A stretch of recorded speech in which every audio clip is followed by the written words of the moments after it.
어린이 보호구역 관련법 개정안 이른바 민식이법이 음주운전 사망사고와 같은 중범죄와 형량이 비슷해 형벌 비례성 원칙을 훼손한 법이라며 논란이 빗발치고 있습니다. 논란은 민식이법 시행 첫날 충남 서천군 어린이 보호구역에서 사고가 발생한 사고의 블랙박스가 공개되며 더 크게 점화됐습니다.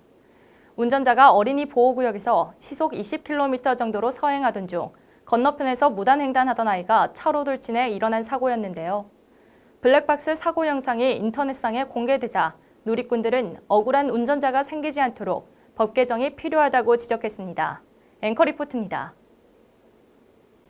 민식이법이 시행된 지난 25일 스쿨존에서 한 건의 사고가 발생했습니다. 어린이 보호구역에 진입하던 운전자가 반대편 도로에서 무단횡단한 중학교 1학년 B군을 미처 피하지 못한 것입니다. 경찰 관계자는 사고 당시 운전자 A씨가 시속 20km 정도로 운행한 것으로 보고 있습니다. 또 B군이 만 13세 이상이라 민식이법 대상자는 아니라며 교통사고 특례법에 따라 일반 교통사고로 처리할 것이라고 설명했습니다. 만일 B군이 만 13세 미만이었다면 A씨는 형사처벌을 피하지 못했을 상황입니다.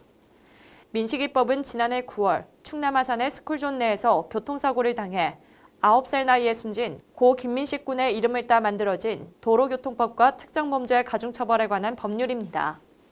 민식이법 시행으로 어린이 보호구역에서 13세 미만의 어린이 사망 교통사고는 무기 또는 3년 이상의 징역, 다치게 한 경우에는 1년 이상 15년 이하의 징역 또는 500만 원 이상 3천만 원 이하의 벌금이 부과됩니다. 즉 스쿨존에서 사고가 나면 무조건 형사처벌을 받게 되는 것입니다. 인터넷 커뮤니티상에서는 민식이법을 두고 어린이 보호를 지나치게 강조하다 잘못 없는 운전자까지 처벌하는 것은 악법이라며 운전자 보호를 위해 법 개정이 필요하다는 댓글이 쏟아지고 있습니다.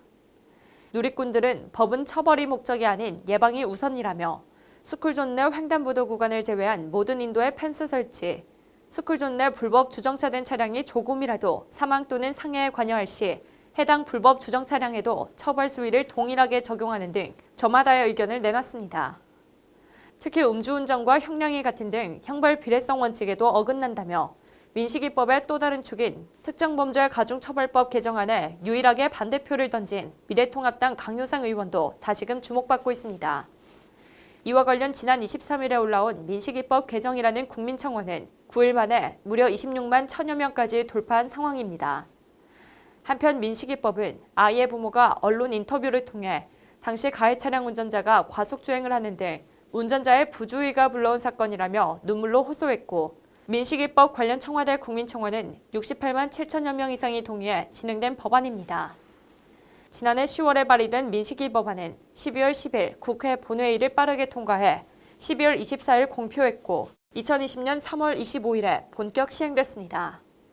그러나 이뉴스투데이 보도에 따르면 사고 당시 목격자 블랙박스 영상에서 차량 운전자는 스쿨존 규정인 30km 이하인 23km로 주행했고 고 김민식 군은 모친의 증언과 다르게 좌우 확인을 전혀 하지 않은 채 차도로 갑자기 뛰어나오는 등의 사실이 뒤늦게 알려져 법안에 대한 개정, 심지어 폐지의 목소리까지 나오고 있는 상황입니다. SBN 뉴스 신혜지입니다.